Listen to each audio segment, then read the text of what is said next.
Good evening, everyone, and welcome to full council on the 20th of December. Does anyone have any apologies for absence, please? I've received apologies from councillors Bayes, Cushing, Hynink, Patterson, Ringer and Bardi. Thank you very much. I don't think anyone else is missing.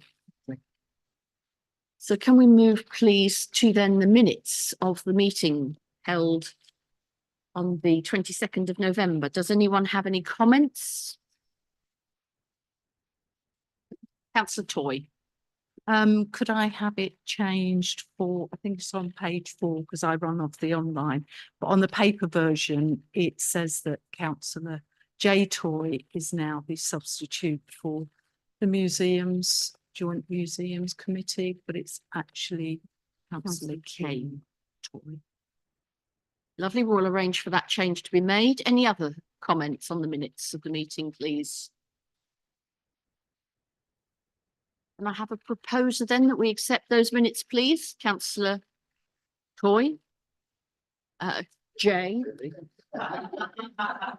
and Councillor Brown seconding. Thank you. So all those in favour of accepting those minutes, please.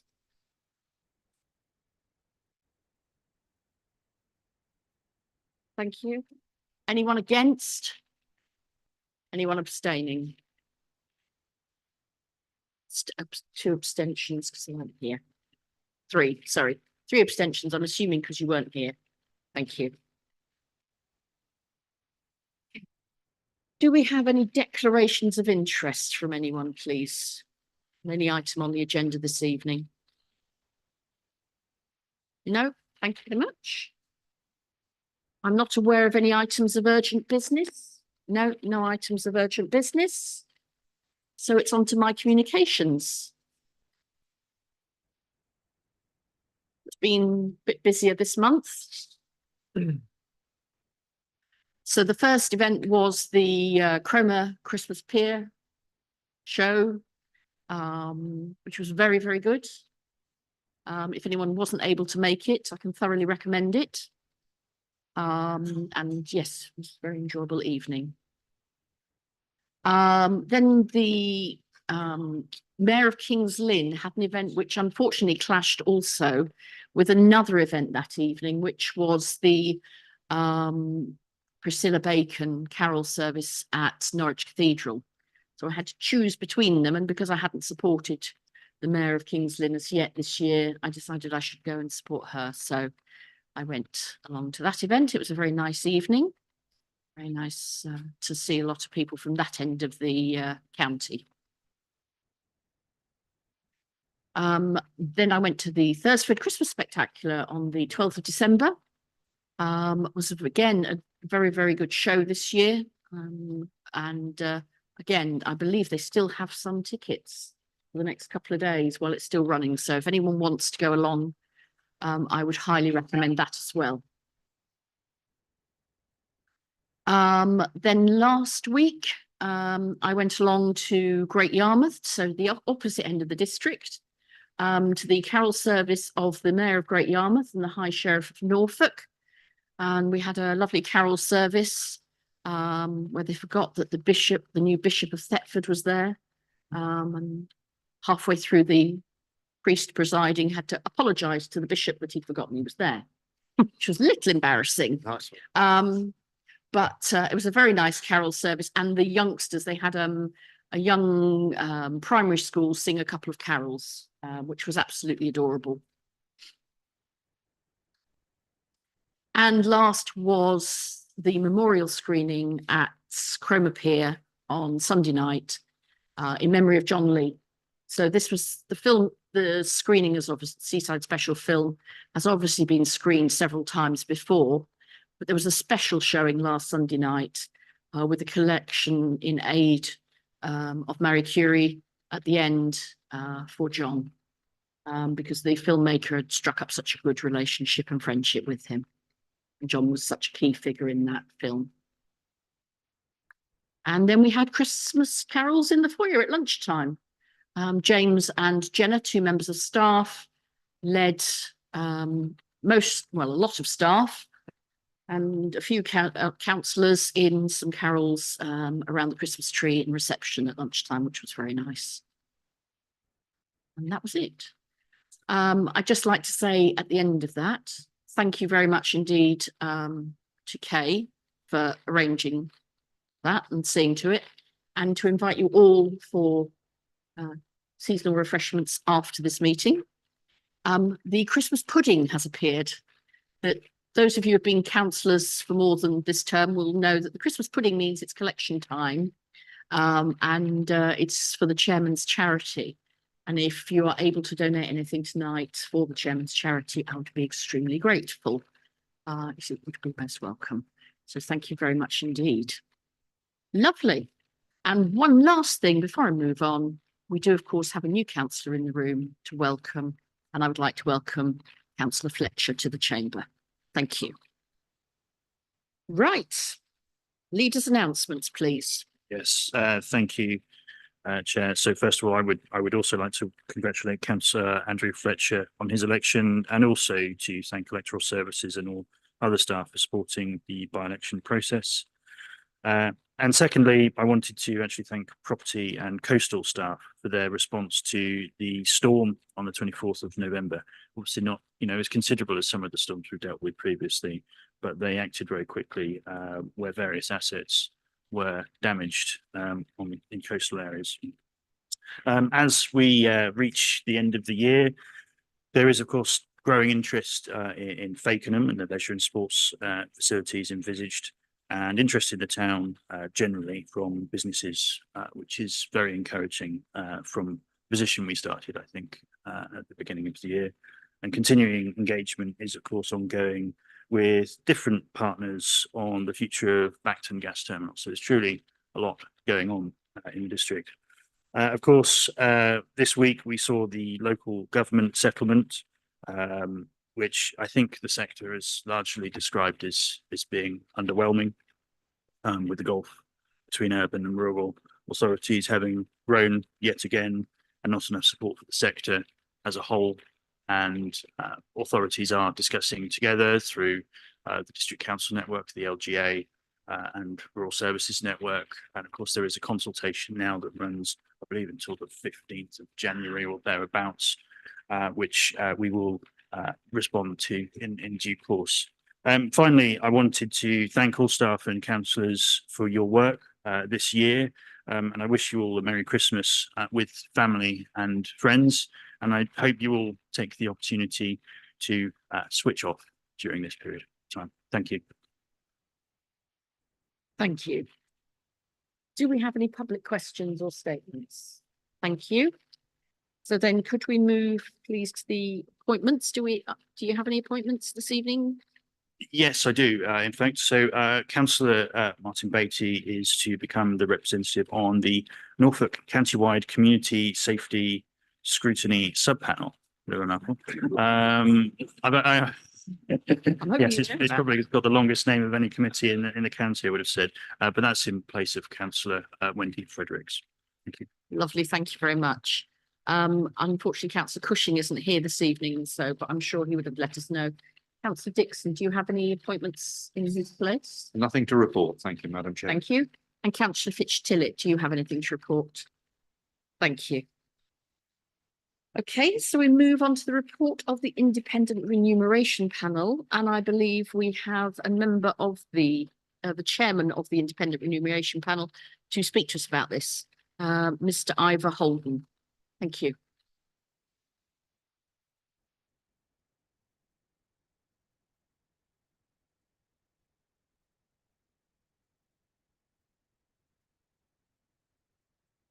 Madam Chairman, members, good evening.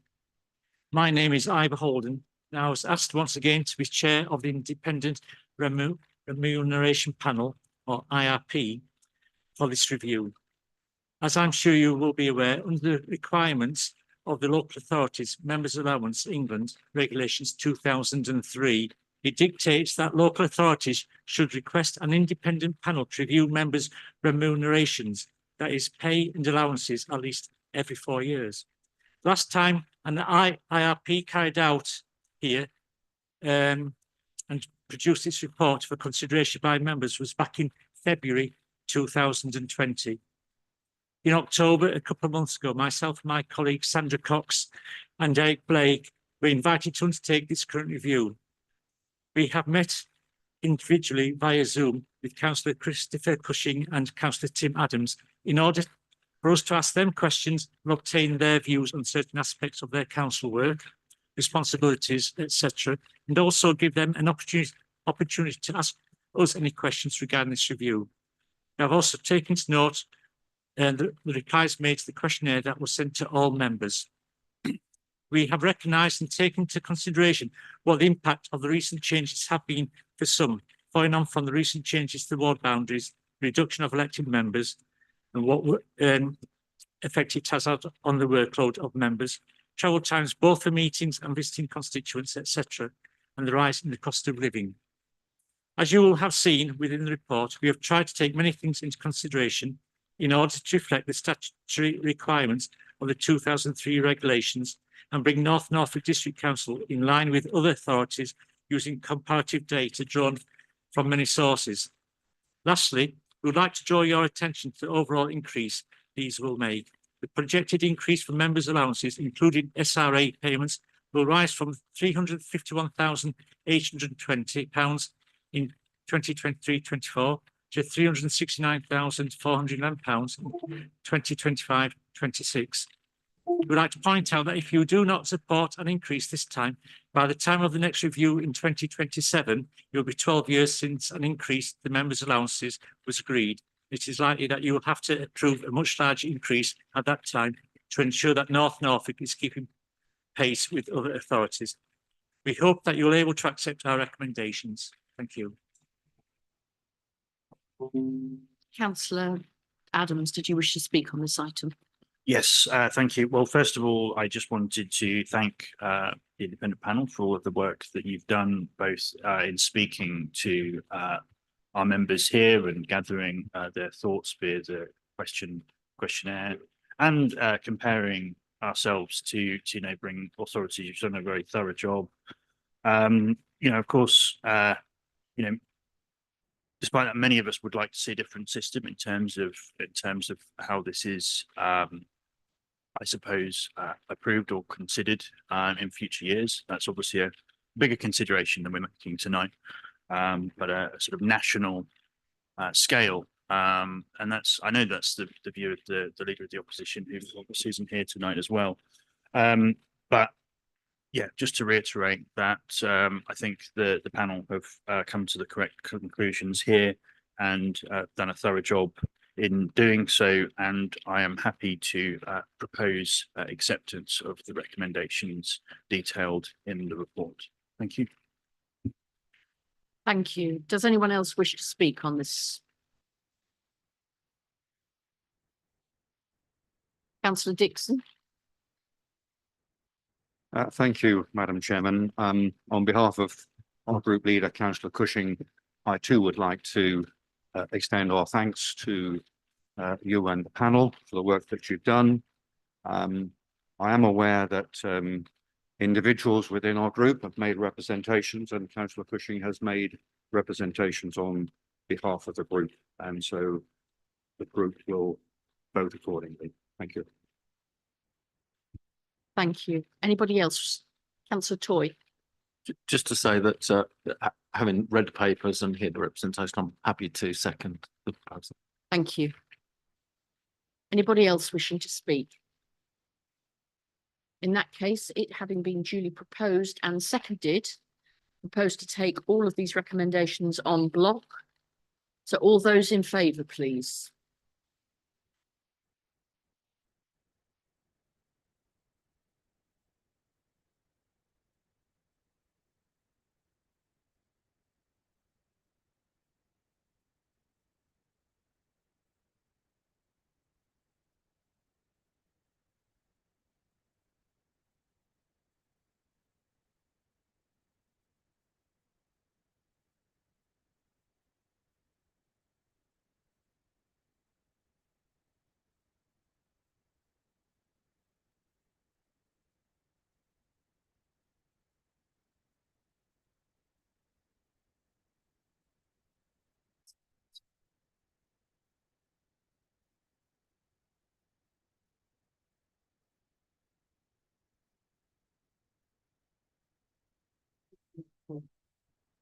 Those against, please. And abstentions, please.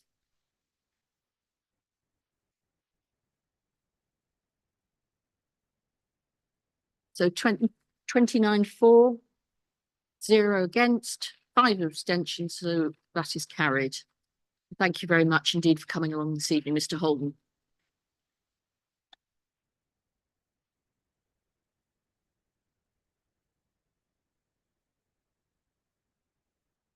So we move on to the next item on the agenda, which is the Fakenham Leisure and Sports Hub. Councillor Adams. Yes, thank you.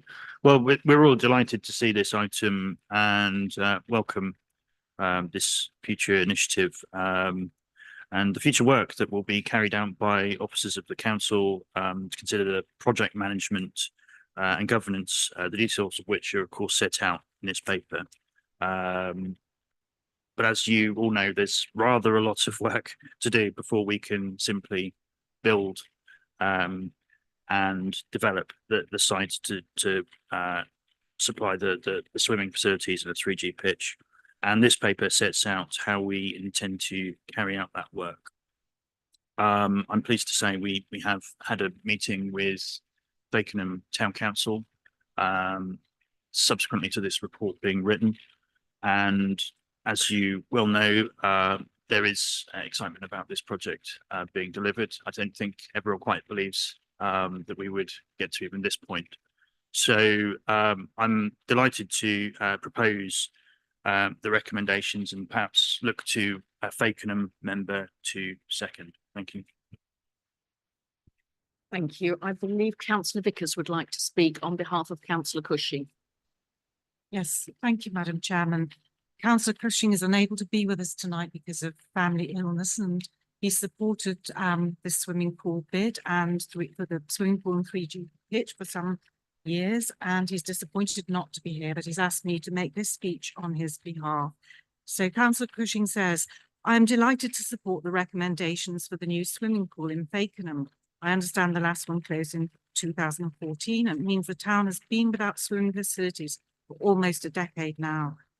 I was adopted as the district candidate for Fakenham North in 2019 and knocking on doors, meeting residents to get a better understanding of their needs. It soon became apparent that the desire for a new pool was the top priority for many of them. Given that the estimated cost of this was then in the region of 10 million, it seemed like it was going to be a challenging ask to get the government to fund this. However, thanks to the government's Levelling Up initiative, we now have been granted our wish.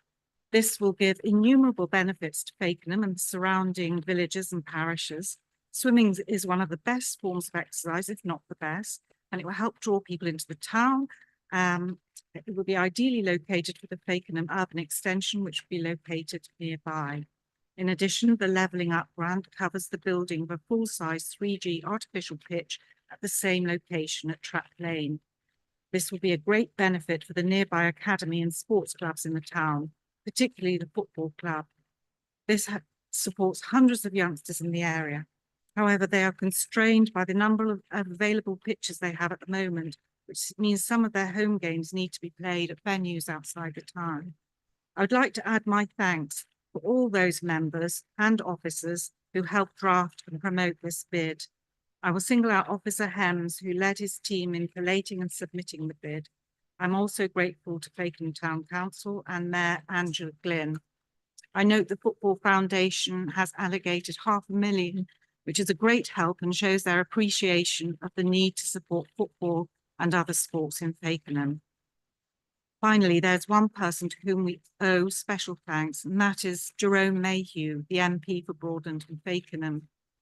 Jerome did an enormous amount of lobbying of ministers behind the scenes to promote this bid and ensure it was approved. I am quite convinced that without his cajoling, this project would not have been granted funding. Jerome is widely respected within government, and his recent appointment as the permanent parliamentary secretary to the Chancellor of the Exchequer is testament to this. I know that Councillor Adams has written to thank him. So thank you, Madam Chairman, for the opportunity to read this speech. And in my own capacity as a member for Fakenham South, I'm very happy to second the proposal of councillor Adams. Lovely, thank you. Councillor Punchard. Thank you, Madam Chair. Just to echo the sentence made by councillors Vickers and Cushing as a local member, albeit the pool is in Fakenham North, obviously Fakenham South is part of the town. This is a massively much needed project for the western half of the district support and hinterlands in terms of supporting not only the well-being and welfare of people in terms of swimming and football, but the educational need that has been missing in our area for quite some time for younger swimmers who learn to swim. Up until this point, Fakenham children themselves have to go to wells to learn to swim, which is a great shame. So it'll be a much needed and well thought through project. And thanks to everyone who's been involved in it. Thank you. Thank you, Councillor Punchard. Councillor Fitzpatrick. Yeah, thank you, Madam Chairman. Yeah, I'm very pleased to be able to speak in support of this. I think when I first became a councillor, and before that, when I first moved to the hinterland, as described by Councillor Punchard around Fakenham, but also representing what runs right into Fakenham, including what I like to think of as the it's Shell's Stalthorpe roundabout and petrol station, but everyone else thinks it's Fakenham, and I don't disagree. But when I first moved up here, the only way to get a swim was to pay for lessons through the County Council Adult Services, and most of us swam up and down the little pool, which was to say that, to be complimentary about, to say it was inadequate, but at least it was there.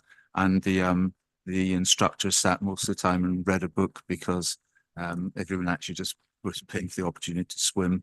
When the high school became an academy, the days of that pool were numbered, and when the purpose-built sixth form was there, they said the cost of running it was beyond uneconomic. So, but it was a very, very sad loss.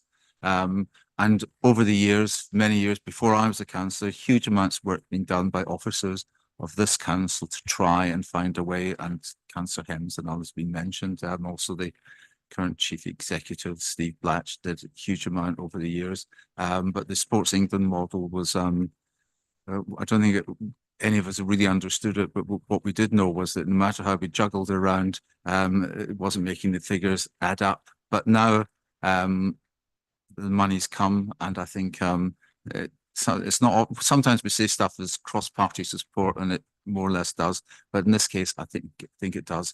It's a real benefit for the whole area, but also for some of the more elderly citizens such as myself. But more importantly, yeah, I've been doing my Lilo, but I think for younger people, because being able to swim is something that can save people's lives. And all too often, particularly in rural and coastal areas where people don't learn to swim, they attempt to go jump into quarries, deep parts of water. It's cold, they freeze, and because they can't swim properly, they drown. And I think anything that goes for that safety, but also so safety, there's health and there's well-being. And congratulations to everyone involved. I think it's very much cross-party, and I'm 100% in support, and grateful to Jerome Mayhew, Keith Simpson, Push for Money, and probably lots of other MPs, but it's here, and let's embrace it and get it built. Thank you. Thank you. Is anyone else wishing to speak on this? No. So it having been duly proposed and seconded, can I have a show of hands in support of this, please? Unanimous. Thank you, everyone. That's unanimous. Right, we move on to the draft programme of meetings. Councillor Adams. Well, nothing to add other than to thank the officers to work out what's a bit of a jigsaw, to be honest, in terms of where these meeting dates will go, which you're well aware of in the sake of your own diaries as well. So nothing to add, and happy to propose the recommendations. Thank you. Thank you. Councillor Shires. I just want to thank all the members who sit on Development Committee. because you do by far, from all the committees that we have the most packed itinerary, and it's very plain to see for us all today. So everybody that sits on Development Committee, a huge thank you to your commitment to the council and to North Norfolk and for the time that you give. Thank you. Did you also want to second the motion? Thank you. Anybody else wishing to speak on this item, please? No? Right. Then the item having been duly proposed and seconded, all those in favour of accepting these meetings? Unanimous. Thank you very much, everyone. So now we move on to Chair. portfolio holder. Sorry, councillor Punchard. That was not unanimous. Sorry. See you. No, the vote was not Apologies. unanimous. Thank you. So you wanted to vote against?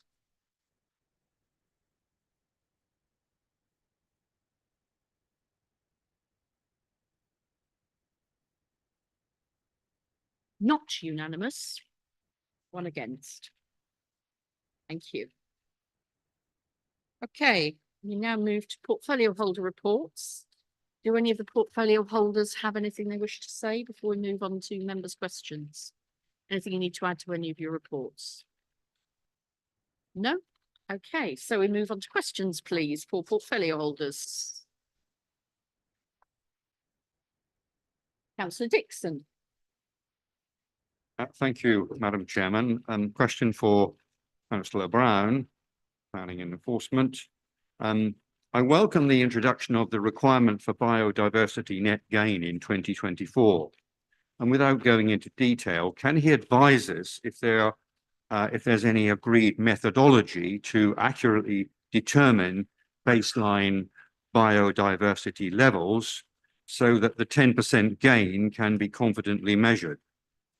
And when members are to be briefed on this so that they are trained to fully understand this during planning application assessment and in monitoring delivery.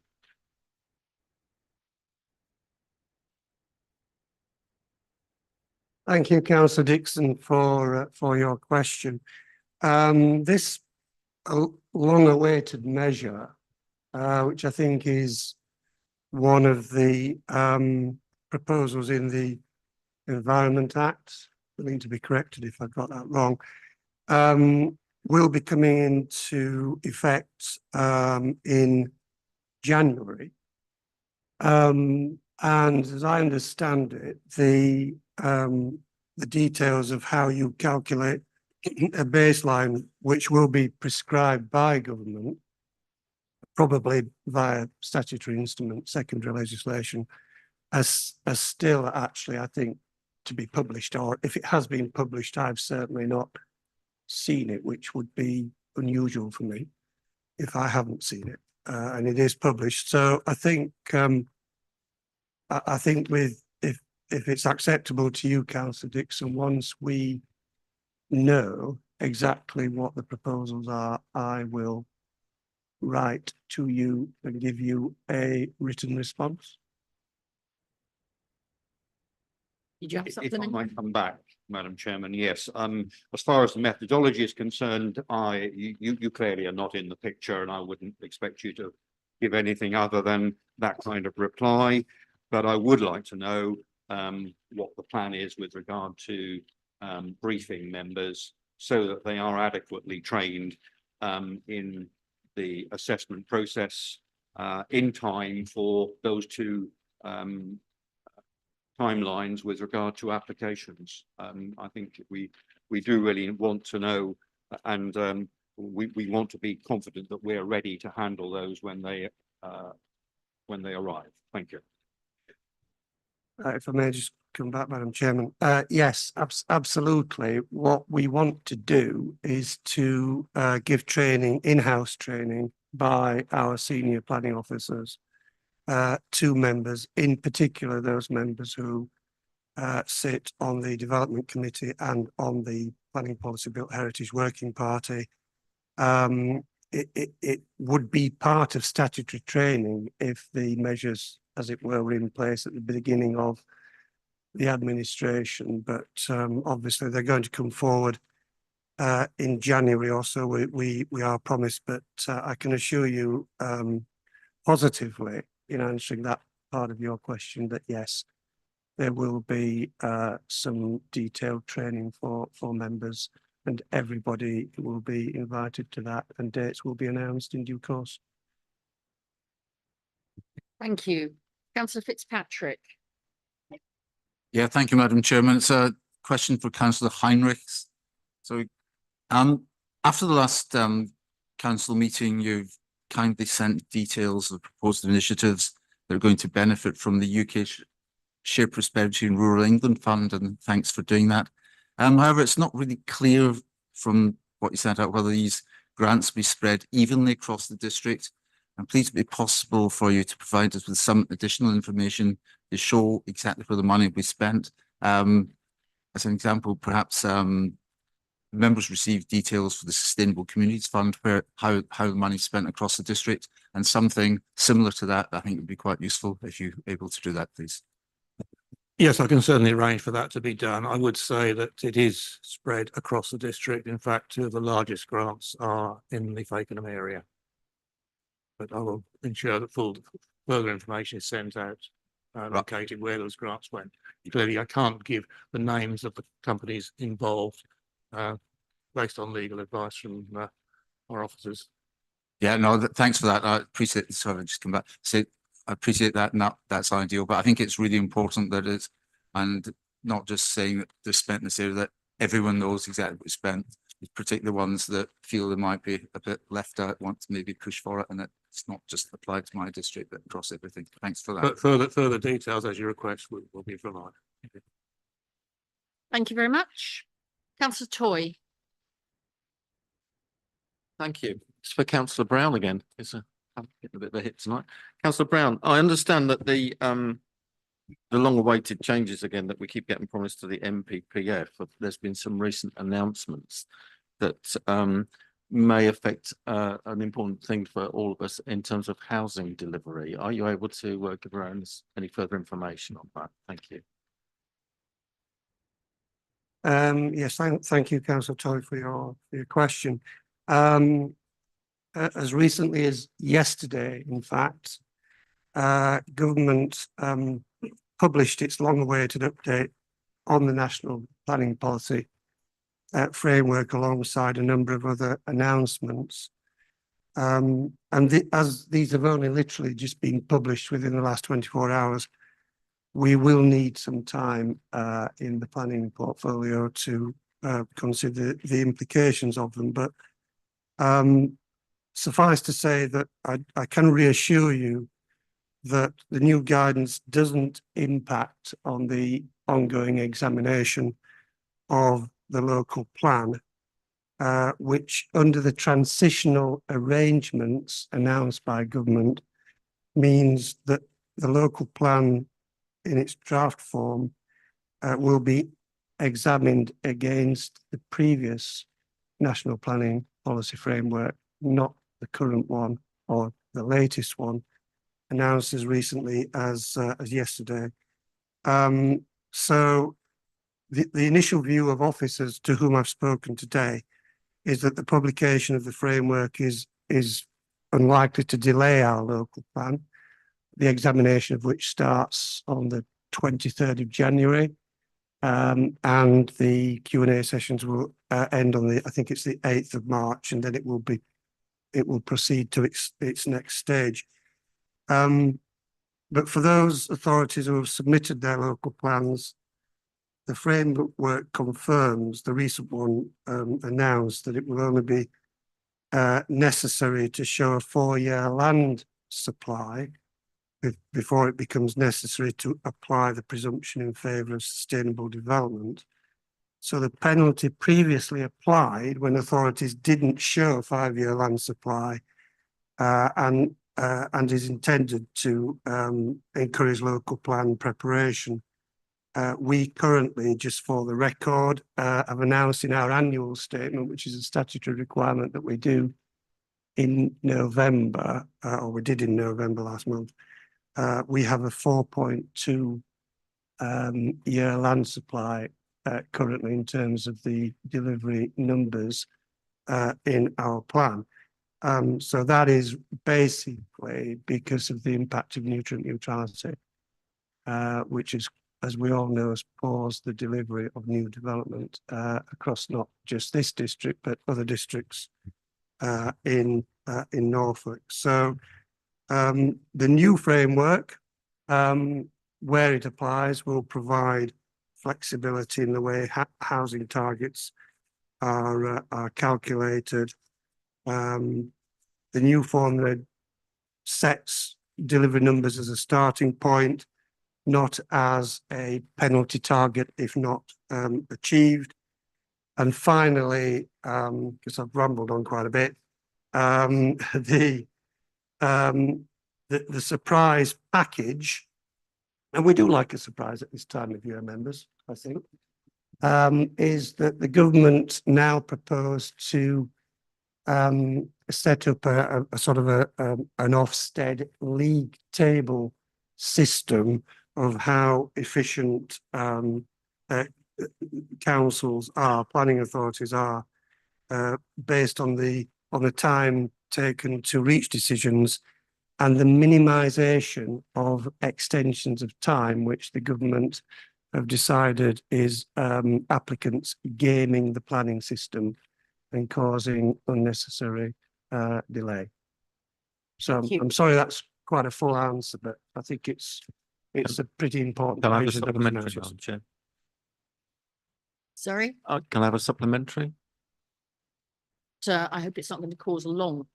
No, okay.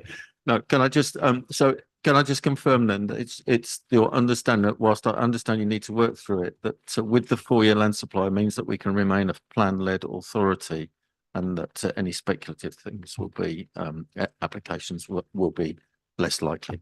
Thank you. Madam Chairman, you will love this answer. The answer is yes.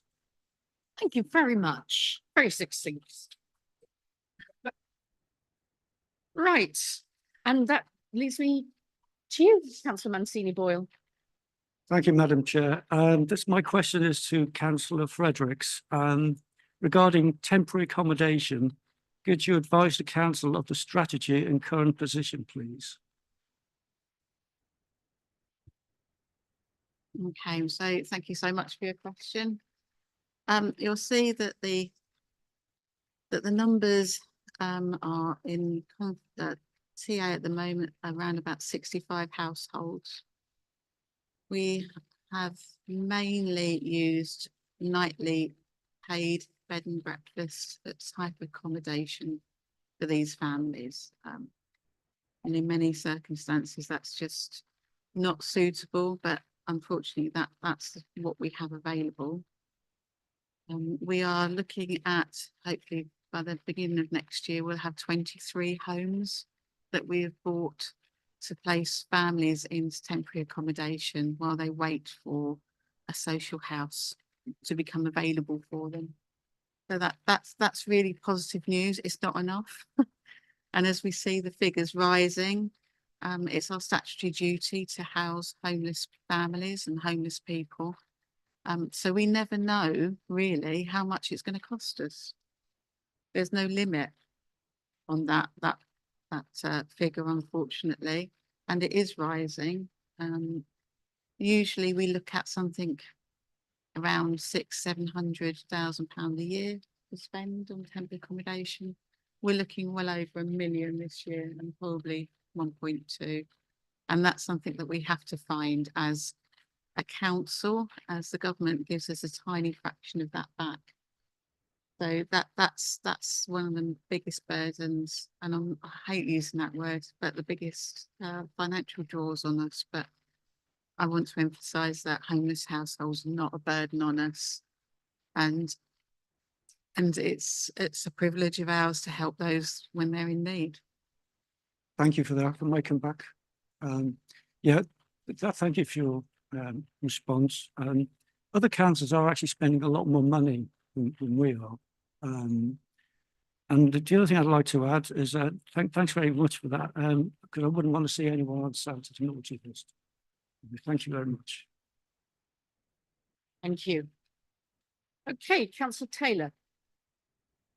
Thank you very much, Madam Chair. Can Councillor Heinrich, the Cabinet member responsible for business development, please tell me what actions he has personally taken to alleviate the stress and concerns facing numerous Stalham business owners caused by the 3-month high street closure scheduled to begin in January? I have to say that this is actually a county council matter and not something that the district is directly involved in. It's the county that is going to cause the havoc and the resurfacing. And I think that question needs to go to your county councillors rather than to me. Thank you.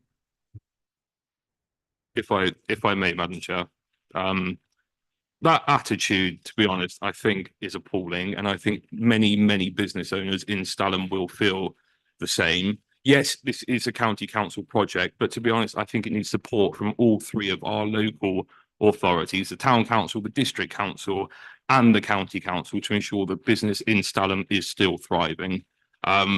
That response does not cut it with me, and I do not think it will cut it with the people of Stalham. Yeah, I do take some exception to what you've just said.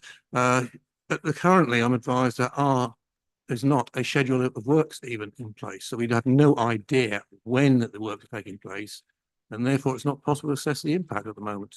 We will keep it in mind, and we will talk with you later when we have more information. Thank you. Thank you, Councillor.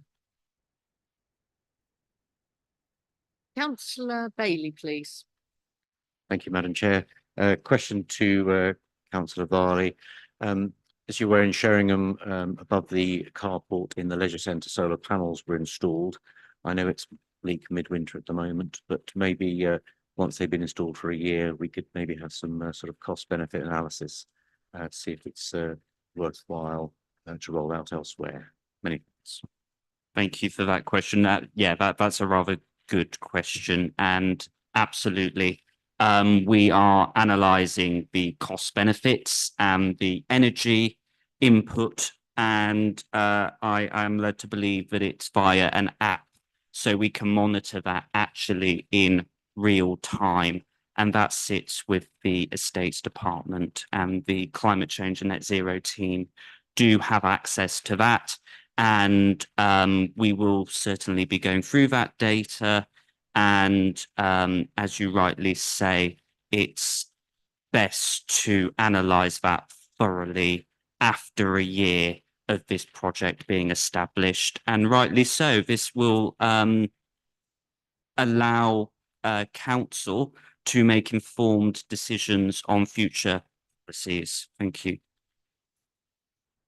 Thank you. Did you want to come back, Councillor? Thank you.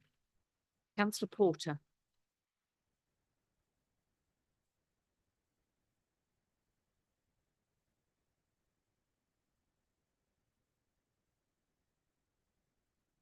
Councillor Blaithwaite, when we were looking at ways to protect Bacton and Walcott, we were told that no rock armour, as it would be detrimental to Haysborough. Can you guarantee that the proposed rock armour at Munsley will not cause any damage to Bacton and to Walcott? And could you also please tell me if there are any studies planned on the effects on Homo sapiens when they lose their homes to the sea? Well, thank you very much, Councillor. The Bacton and Walcott, the Munsley and Cromer project has been modelled by the Environment Agency and our coastal team. As the modelling suggests, I won't make any guarantees because, as we both know, the coast is incredibly dynamic and is a mystery to many. But I don't believe, I cannot make, as I say, I cannot make guarantees through the modelling that the effect will be detrimental to that area. Regarding Homo sapiens, as you put it, we had a meeting with the new chief executive of the Environment Agency 2 weeks ago. He came and visited the sites, and he is fully aware of the issues. But there is, if it is, you're wondering about compensation, unfortunately, and obviously, this isn't particularly what I feel is right. There will be no compensation other than what we can achieve through the CTAP Coastwise project. And we will continue to lobby for assistance to households who are in this very unfortunate position. I hope that answers your question. Thank you. Thank you. Thank you. Did you wish to come back? Thank you, councillor Porter. Councillor Vickers, please. Thank you, Madam Chairman. So the council undertook to reach a position on 9 Norwich Street, Fakenham by the end of this year. The end of the year approaches. Can Councillor Brown put the icing on my Christmas cake and sprinkle even more Christmas joy over Fakenham and give me some good news about 9 Norwich Street? I'm afraid I can't. I have to declare a pecuniary interest in this particular question, but I'm quite happy to hand this question over to the leader of the council, who I'm sure will be prepared to respond to Councillor Vickers on this. Thank you. Yes, thank you for the question. Obviously, it's an important issue for the town of Fakenham, and a long-standing one which we would hope to see a resolution to in due course or near future. We have had discussions on this item at business planning recently, and to limit my response to really what I can say, we are in discussions with the landowner of the property at this time. I'm quite confident there is a solution ahead, but that obviously depends on the realities, on the willing of other parties. But I think we're much closer than we were. Thank you. Thank you. I am a bit disappointed, Councillor Adams, but nevertheless, I recognise it's a complex case, and I am confident that officers are working really hard to resolve this. Thank you. Thank you. Councillor Fisher, did I see your hand? No. Councillor Halliday. Thank you, ma'am. Question for Councillor Fredericks. I'd be interested to learn what actions are being taken to address the 3 main drivers of homelessness, i.e. the end of a private rental tenancy, friends and family are no longer able to help, and domestic abuse. Thank you. Yeah, they are the 3 main drivers, and unfortunately they are to do with human behaviour.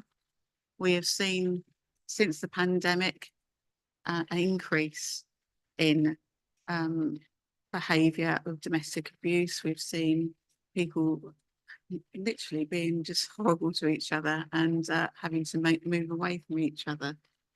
So to tackle those three drivers of homelessness is incredibly difficult. I don't have an answer for you, I'm afraid, and I will hold my hands up. And I will say, if people were a little bit kinder to each other, understanding of each other and tolerant of each other, then there'd be a lot less homeless people today. Thank you. Councillor Penfold. Thank you, Madam Chair. Just a question to Councillor Withington, if I may. Councillor Withington, I'm just wondering if you'd be happy to invite the head of Norfolk Museum Service to a meeting here with us, and I'd be happy to attend that as well, to see how we might work better with county to support our museum sector. County obviously run Cromer Museum, but we have a thriving independent museum sector and heritage sector more widely, including our own deep history coast. And for a while I've been wanting to as a county councillor and sitting on the Joint Museums Committee to see how we might work better with county to support that particular area. So would you be happy to take the lead on that in the new year, perhaps? Thank you. That's already underway, councillor Penfold, actually. Superb. All right. My second question is, could you copy me into that, please? Yeah, as it progresses, I definitely will. Thank you. Thank you. Councillor Nethersley. Yeah, this, I'd like to ask a question to councillor Varley. NNDC is focused on net zero. Can I ask where the green waste is now going, that the Marsham site is now closed, please? Thank you for that question. And absolutely, we are striving towards tackling climate change and net zero, and we're doing fantastic things. Your question is actually for my cabinet colleague, Councillor Ringer. So I'm happy for him to answer that at a later date. But of course, we can get in touch regarding that information. Thank you. My mistake. Thank you. Yeah, Councillor Ringer isn't available this evening, but I'm sure he'd be happy to answer, provide you with a written answer. Thank you. Right, I believe that's everyone's questions. Lovely. Okay, so move on, please. There are no recommendations from Cabinet because Cabinet didn't meet on the 6th of December. Mr. Chairman of the Overview and Scrutiny Committee, do you have any comments for us, please? Thank you, Madam Chairman. There are no recommendations relevant to today's business. However, I will report on recommendations relating to other business when that is brought to full council. Otherwise, I think it will get us out of sync. So if you'll accept a deferment on that, then that's my report today. Thank you. Lovely, thank you. I've not received any questions from members. I don't believe there's any opposition business. So we move on to the motion on Clean Water, Clean Up Your Act. Now, I believe that an amendment was submitted on this motion and has been accepted in advance. So you can see it on the screen now, the amendment to the motion as published. But that has been accepted by the person bringing the motion, Councillor Blathwaite. So we will not have to debate that separately, but we will debate the whole motion as the substantive motion. Okay, so we won't have to do what we did last time. Therefore, I ask him to open the motion. Thank you. Thank you, Madam Chairman. I'm very, very happy to bring this motion to this council. The motion speaks for itself. I would say that I welcome and thank Councillor Cushing and his colleagues for bringing up the fact of the our drive for a ministry for the coast.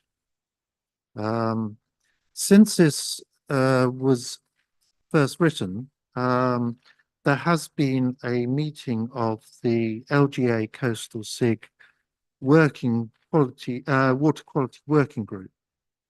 And just to say that is for people who might not know, that covers the country coastal areas.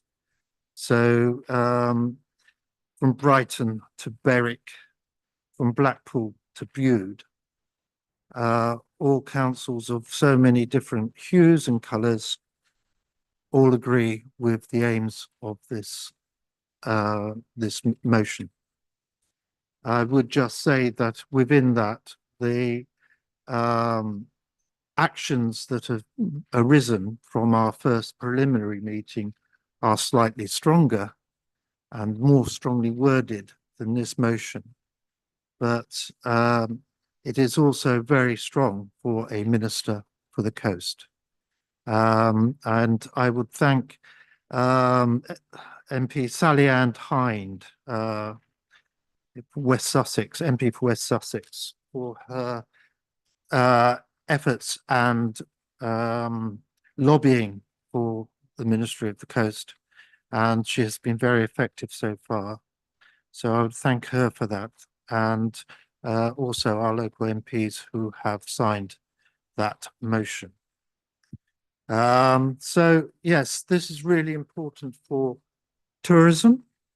The tourism industry is important to our area, as everybody knows, and also the shellfish industry. We need to know exactly how good the quality is of the waters we invite people to use. And I will leave it there because, as I say, the motion speaks for itself. And I just hope that the council will approve this and carry it forward. Thank you very much. Thank you. I believe your seconder is councillor Farley. Thank you, Madam Chairman. I reserve the right to speak at the end. Thank you. Thank you. So I believe councillor Fitch-Tillett would like to speak on this motion. Yeah, thank you, Madam Chairman. I would like to propose another amendment, if I may. I'm afraid there is a glaring omission here, because what they have failed to do is to include Norfolk County Council, who, as I have said many times in this room, they are responsible for surface water drainage.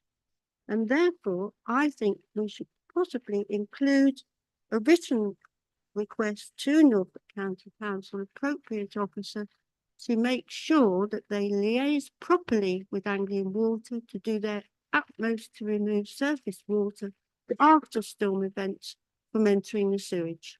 Thank you. Thank you. Councillor Varley, Councillor Blathwaite, you were posing the motion, Varley. Are you happy to? I think I'm more than happy to accept that. That's absolutely the observation from Councillor Fitch-Tillett is accurate. Thank you. Both of you. Thank you, Madam Chairman. Yeah, I think Councillor Fitch-Tillett's observation is really apt, and it needs to be a collaborative working partnership across all authorities here. So yeah, absolutely accept that. Okay, so that now becomes part of the substantive motion as well. Okay. Right, I believe councillor Housden, you wish to speak. Thank you, Chair. Well, Anglian Water have a horrific record of pollution. And we've actually got one of only 6 chalk streams running through North Norfolk, and that's the Wensum. And I think if we're going to have any monitoring and any reports, I think we should have water quality reports for the Wensum. Rise is just outside my ward, runs through my ward and then out through into Norwich. But I mean, it's absolutely crucial. It's one of 6 major chalk streams in the country. And I do think quarterly monitoring from phosphates, nitrates, and Anglian Water are doing this anyway, so we should be able to have access to that information and it should be made available to us. And can I just make one further point? I think item 1C is rather long and is not really definitive enough.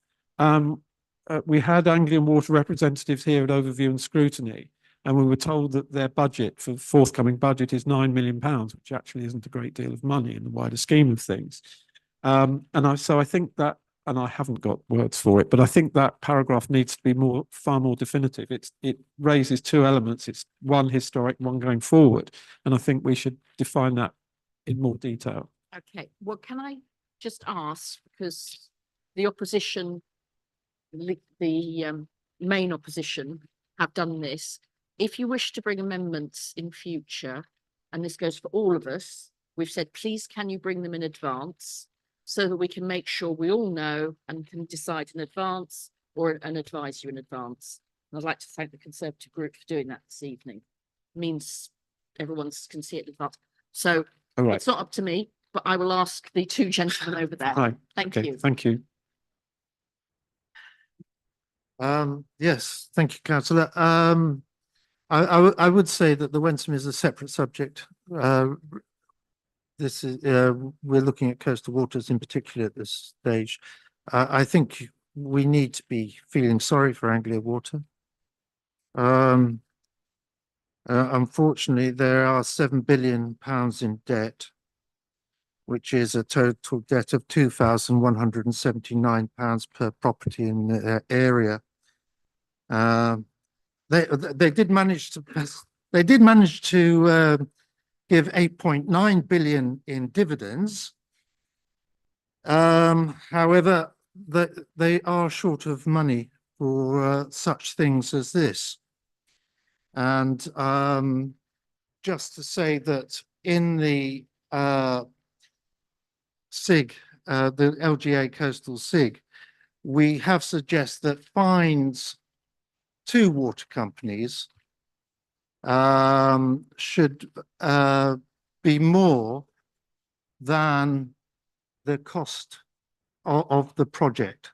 So in fact, at the moment, what will happen is they will take the hit because it's economically wise for them to do so. So we need the fines to be raised so it isn't economically viable for them to be doing these actions. Thank you. May I just come back on that? Bear with me Madam just Chair? 1 second. So I'm understanding that what you're saying is you want to concentrate on coastal waters tonight, not that you are unsympathetic to the idea of something for the Wensum in the future. Yeah, I think that's right, because it also then affects the Broads. You're talking about neutrality and everything else that goes with it. So I think we should concentrate just on the coast. Thank you. Thank you. Fine, okay, Madam Chair, all right, I'll leave it at that. Thank you. Thank you, councillor Housden. Councillor Toy, Kim. I just wanted to, as a councillor, coastal councillor for Beeston Regis and Runton, is to say I'm really happy that this motion's been put in front of the council. It's a continuous problem. I have people contacting me all the time about their concerns on the quality of the water. So I think my support for this is 100%. And the comments on the financial issues cannot be an excuse for not keeping people safe. We are a tourist area. We've got to keep it safe for them and especially for our local people, that they can go in the water and know that it's safe for them. So I'm very happy that this motion's been put forward. I do have one question. Am I allowed to ask Councillor Adams a question that he may be able to answer to do with the blue flag?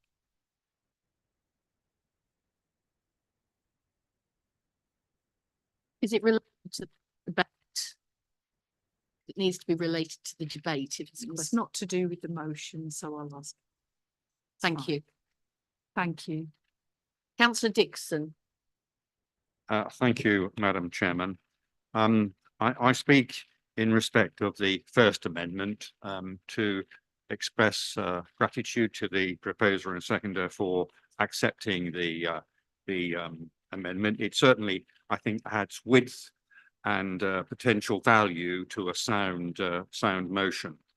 And secondly, it's good to see joined up thinking between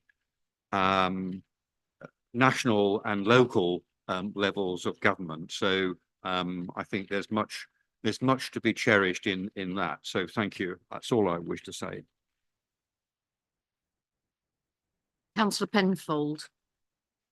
Following on from that, really, from Councillor Dixon, I certainly support the substantive motion, and it is important for us to work across authorities with other councils, and to note that at our County Council meeting on the 12th of December, we voted unanimously to support a Minister for the Coast. Thank you. Thank you. Councillor Adams. Oh, thank you. I didn't realise I was next.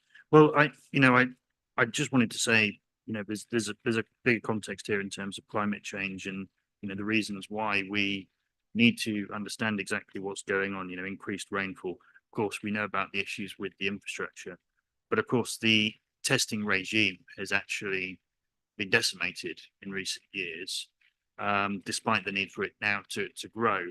And I think there's a really key reason there for the Environment Agency's funding to keep pace with the demands. And I'm pleased they recently have sought to secure the DNA profile of a horsey seal, which I know will be valuable with the eDNA testing that has been talked about, but we've not got a hard commitment to that. And that's something we need to see in the future if we are to understand the problems. I mean, we're delighted that we may be able to regain the blue flag at East Runton. It was always a very marginal result in terms of the intestinal bacteria.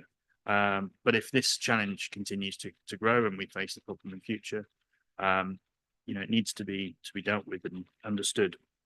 So, I certainly will be supporting the motion. I think, interestingly, speaking to Environment Agency recently, as I have, they still cannot determine the cause of the pollution. I know there's a lot of political noise around that subject, but that is the reality. I've got that in black and white, and that's now what needs to be understood if we are to tackle the pollution in future. Thank you. Thank you, Councillor Adams. Councillor Taylor. Thank you. Thank you very much, Madam Chair. And I must say, I was very glad to see this motion brought forward this evening. This is a motion which is being supported cross-party. It is one that is undoubtedly of incredible importance to many of our residents and business owners all up and down the North Norfolk coast. The content of this motion as well, and I think this is right to say in this chamber and put this on record, is one that I've personally seen worked on constantly by our local MP, Duncan Baker. He very much has been spearheading a campaign to ensure that them blue flags, which have been mentioned, were lost, are brought back. This took a massive step forward a couple of weeks ago with, as Councillor Adams said, the restoration of the excellent classification being given back to East Runton Beach. You're moving away from the debate, Councillor Taylor. Please stick to the debate. Okay, well, in summary, I am very happy with this motion. I am in support of it, and I will be voting in favour. Thank you. Councillor Withington, please stick with the debate. Anyone speaking? Yes, will do. I've got 2 points that I'm pleased to see, and one which might extend something that we've got in here. The DNA testing.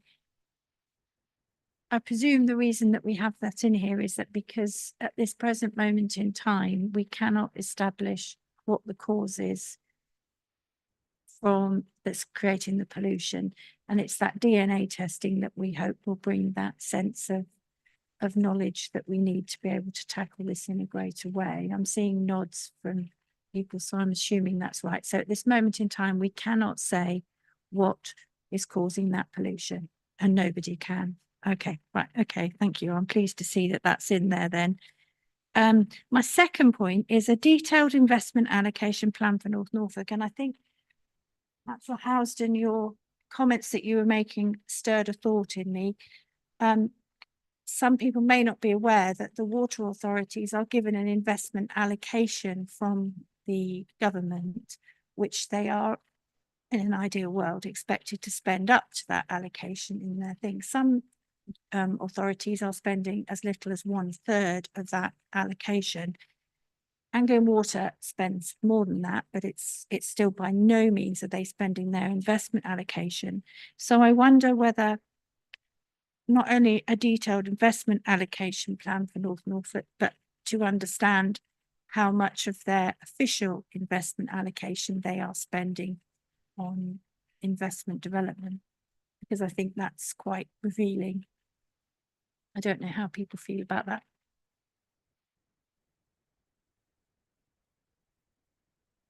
Councillor Fredericks. Thank you very much, Madam Chairman. And I delighted to see this motion in front of me as a member of Mundsley community and a resident of Mundsley. I would just like to echo what's been said about the blue flags, that there is no evidence, no DNA evidence which links the failure of our blue flags, because when we lost our blue flag, there wasn't any DNA evidence. The only DNA evidence that was collected is a year later. So to surmise from that year later that it was down to seals, which I've only probably seen about 2 at Mundsley, probably in the last 27 years, and an influx of birds or anything else is completely conjecture. So I'd just like to say thank you so much for bringing this motion forward, and thank you and Merry Christmas. Thank you. Councillor Housden, I'll let you come back at the end of the debate if we have time, because each member can only speak once on the debate, unless we have time at the end. Thank you. Councillor Heinrich. Thank you, Chairman. Yeah, I think Councillor Wilson's hit the nail on the head. We need to know what levels of investment Greater Anglia are proposing. Yeah, you know, certainly for some time, the significant developments proposed in North Walsham will impact on the Gimmingham pumping station and most likely then on further damage on Mundsley Beach. And we do need to know what is going to happen there. And as for the strange idea that it's seabirds and seals, somebody doesn't understand the longshore drift and the movement of the tides along this coast. Thank you. Thank you. Councillor Toy. Thank you, Madam Chair. Yeah, briefly, I support this here. The only thing I would ask that we will hopefully get this information that we're requesting and that it comes to appropriate committee so that we actually look at the data. It's very well getting the data and the responses. We need to make sure that it's looked at as a follow-up action. I do not propose changing the motion. It's acceptable as it is, but we must follow up on these actions. Thank you. Thank you, Councillor Toy. I think considering the work's already, some of it being done by overview and scrutiny, it makes sense for it to come back to that committee, as the chairman is happy. Councillor Brown. Thank you, Madam Chairman. I want to thank my colleagues for bringing this motion to us tonight, and also to the main opposition for consulting with us on their amendment, which is very well proposed and put forward. This motion sort of groups Anglian Water and the Environment Agency together as being equally competent, but I do worry about that because the figures on pollution reveal that in 2016 raw sewage discharge was 14.7% per overflow. This increased to 29.3%, so it doubled by 2021. When we know that funding for environmental protection services provided by the Environment Agency had been cut by 50% over the last decade. So the Environment Agency at that point fell victim to the government's austerity, which affected funding for environment watchdogs. So I do worry that we need to be sticking to the debate. Yes, yes, Madam Chairman, indeed. But I do worry about the capacity of the Environment Agency to carry out the necessary research because of their difficulty in their funding source. A difficulty that doesn't necessarily beset the partner in this motion, Anglian Water, who we all know are awash with cash. Thank you. It's where they choose to spend it sometimes. Exactly. Lovely. Is there anybody else wishing to speak on this motion? Councillor Dixon. Have you already spoken? I have spoken, Madam Chairman, but Right, if you in come to which- the end, then Bear with me 1 second, because Councillor Housden was first before you then. So we still have time. So councillor Housden, would you like to come back? Thank you, Madam Chair. Can I just come back on councillor Withington's point? It was made plain by Anglian Water that the allocation of funds is a capped basis. Now, they mentioned 9 million. So where we've got a detailed investment allocation plan for North Norfolk, it would be good if that could be, if we could understand the capping process in any letter that goes to Anglian Water. Thank you. I'm sure that the details can be included. Is that acceptable, gentlemen? Thank you. Councillor Dixon. Yeah, thank you, Madam Chairman. Just for clarification, really, and I may have missed it somewhere along the line, but at paragraph 2C, where it refers to reactive DNA testing, I'm not sure that I understand what reactive DNA testing is as against some other form of DNA testing. So do we understand what we are actually voting for here? And is there a lay person's description of what reactive DNA testing involves, please? Thank you. Councillor Adams is able Yeah, to answer that just question for you. just try and help on that point because it's reasonable. So essentially, obviously, you know, we've got the schedule of tests, which is tests for E. coli and intestinal bacteria.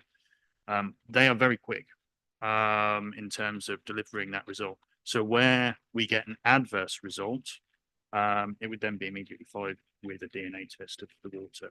So on a reactive basis. So that's how that would work. DNA tests are a lot more expensive than the normal testing for E. coli and intestinal bacteria, I believe at about £650 go per test. But in the context of the issues that we are facing, you know, I think it's a worthwhile investment to try and understand the issues in the context of climate change and the infrastructure issues that we are seeing. So yeah, more or less that's it. Hope that explains for you, Councillor Dixon. Thank you. Right. Okay. I know there's somebody bursting to ask a third question. Very quickly. It was just on the DNA. Species testing of DNA can check and can prove what species has gone through a watercourse for over 6 weeks. So, you know, this should not be difficult if you can tell about a species up in the Himalayas that's gone through a particular lake 6 weeks after that species has been through. I wouldn't have thought this was particularly difficult. Thank you. Right. There being no one else wishing to speak, she says, looking at everyone. No? Councillor Varley, would you like to sum up for us, please? Thank you, Madam Chairman. Firstly, I would just like to thank all members here tonight for their contributions on this very important debate, and notably the members of the opposition for engaging fully in this very important discussion and bringing their amendment. Our communities do care deeply about this issue, and the loss of our 3 blue flag beaches still leaves residents concerned and fearful about water safety and implications for businesses and local tourism. Now, we must ensure that Anglian Water put fundamental measures in place. We need to have confirmation that all the CSOs in our district have the relevant monitoring equipment, and most importantly, that these are in full working order, and all that subsequent reporting data must then be sent back to this council. It's fundamental, however, and we've already touched upon this, that Anglian Water provide this council with a detailed investment allocation plan for North Norfolk. We don't want to end up in the same situation as before, like Munsley on the 19th of March earlier this year. Substantial resources need to be put in place to ensure that all facilities across this district are properly functioning and will not have any impact on our natural surrounding areas. And I think it's important at this point to touch upon the fundamental point that we need to lobby government and ensure that they put sufficient funding to the environmental agency, allowing them to properly serve its purpose. At this moment, EA is struggling, and the funds therefore need to be increased to reflect inflationary rates.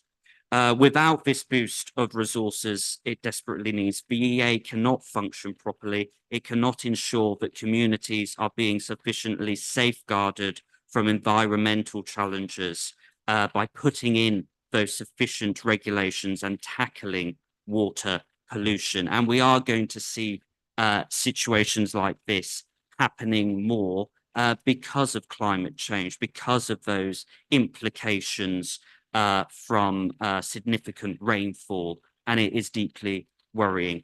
And I fully support the opposition's amendment of having a minister for the coast. I think that would be fundamental to have a minister whose sole purpose it is to look on coastal communities and ensure that fundamental steps are put forward. And I just want to say thank you again for the engagement from members here tonight. Thank you. Thank you. Councillor Blathwaite, do you want to summarise, or are you content to move to the vote? I am content to move to the vote. Thank you. So the motion having been duly proposed and seconded, I think debated. Is everyone ready? So all those in favour, please.